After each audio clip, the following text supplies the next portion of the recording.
আসসালামু আলাইকুম। সবাই কেমন আছেন? আশা করি সবাই অনেক বেশি ভালো আছেন। তো বরাবরের মতো আরেকটা নতুন রেসিপি নিয়ে হাজির হয়েছি আপনাদের মাঝে। আর আমার রেসিপি মানেই হচ্ছে সহজ এবং সিম্পল রেসিপি, যেটা আসলে সবাই তৈরি করতে পারবে কিন্তু খেতে ভীষণ মজার। তেমন একটা রেসিপি নিয়ে আজকে আপনাদের সামনে এসেছি। তো এর জন্য আমি প্রথমে নিয়ে নিচ্ছি ময়দা 2 কাপ, দিয়ে দিচ্ছি 1 চামচ চিনি, স্বাদ অনুযায়ী লবণ, এখন দিয়ে দিচ্ছি বেকিং পাউডার 1/2 চামচ, এখন দিয়ে দিচ্ছি বাটার। এখানে বাটার হবে 25 গ্রামের মতো। তো সবগুলো এখন আমি ভালো করে মাখিয়ে নেব। আমার গলা শুনে হয়তো সবাই ইতিমধ্যে বুঝতে পারছেন যে আমার শরীরটা একটু খারাপ, ঠান্ডা লাগে, পুরোপুরি গলাটাও আমার বসে গেছে। তারপরেও ভাবলাম একটা সহজ রেসিপি আপনাদের সাথে শেয়ার করি। তো এখানে আমি পানিটা অ্যাড করে নিচ্ছি, আর পানিটা খুব বুঝে বুঝে অ্যাড করতে হবে। আর ডোটা কিন্তু খুব বেশি নরম হওয়া যাবে না, আবার খুব হার্ড হওয়া যাবে না, এমন পর্যায়ে একটা ডো তৈরি করে নিতে হবে, একটা সফট ডো। তো ডোটা আমার তৈরি হয়ে গেছে, এটাকে আমি রেস্টে রেখে দিব 1 ঘন্টার জন্য। তবে তেলটা একটু মাখিয়ে নিচ্ছি ডোর উপরে।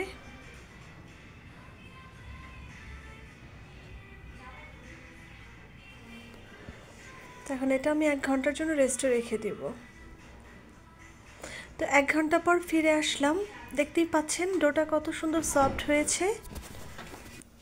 তো এখন আমি ডোটাকে ভালো করে একটু আবারও মাখিয়ে নিচ্ছি। আজকে যে চিকেন পরোটাটা তৈরি করব, এটাকে ডাবল চিকেন পরোটা বলে। এটা হচ্ছে আমার নিজস্ব রেসিপি আসলে। তো আমি চেষ্টা করি আপনাদের মাঝে মজাদার রেসিপি নিয়ে আসার, যেগুলো চটজলদি তৈরি করা যায়। তো এখন আমি একটা ছুরির মাধ্যমে পিস পিস করে নিচ্ছি। আর এই ডাবল চিকেন পরোটাটা অবশ্যই খেয়ে দেখবেন, একবার হলেও তৈরি করে, অসম্ভব ভালো লাগে খেতে।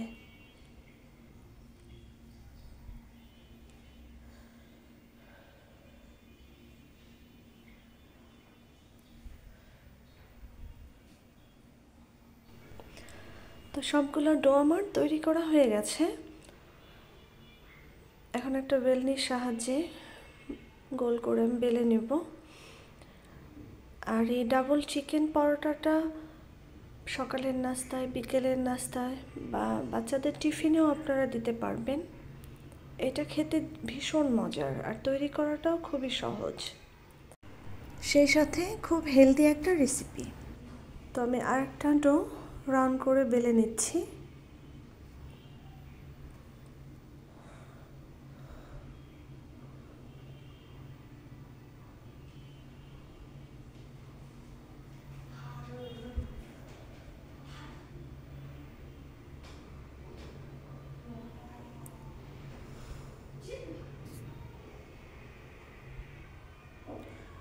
তো এখন আমি চিকেনটা দিয়ে দিব রুটির উপরে।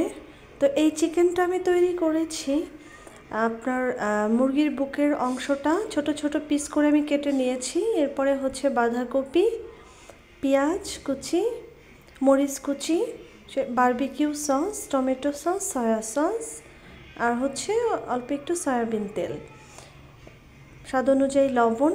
এই সব কিছু দিয়ে আমি চিকেনটাকে খুব ভাজা ভাজা করে ভেজে নিয়েছি। তো এই যে রুটির মাঝে দিয়ে এর উপরে আরেকটা রুটি আমি দিয়ে দিলাম, তারপরে চারদিক থেকে আমি একটু ভালো করে আটকে আটকে নিচ্ছি। এখন উপর দিয়ে আরেকবার আমি বেলে নেব ভালো করে। আর 4 সাইডের মুখটা একটু ভালো করে আটকে দিতে হবে যেন আপনার ছুটে না যায়। তো প্রথমেই বলেছি এই রেসিপিটা তৈরি করা খুবই সহজ, আর এটা কিন্তু আমার নিজস্ব রেসিপি। মানে ইচ্ছে হলে এইভাবে পরোটা তৈরি করে খেতে, তো ভাবলাম আপনাদের সাথে আমি শেয়ার করি। তো এইভাবে আমি সবগুলো বেলে নেব। তো ফ্রাই প্যানটা আমি আগেই বসিয়ে রেখেছিলাম, আর ফ্রাই প্যানে দেওয়ার আগে একটু গরম করে নিতে হবে ফ্রাই প্যানটা।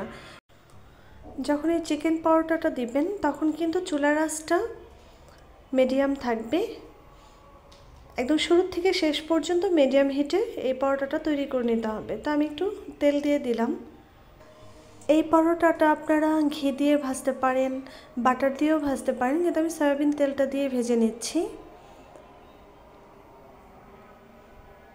আর আমি কিন্তু একদম চারদিক থেকে একটু আপনার চাপ দিয়ে আপনার ভেজে নিচ্ছি। এতে করে আপনার পরোটার যে কালারটা সেটা খুব সুন্দর আসে। দেখতেই পাচ্ছেন কত সুন্দর কালার চলে আসছে।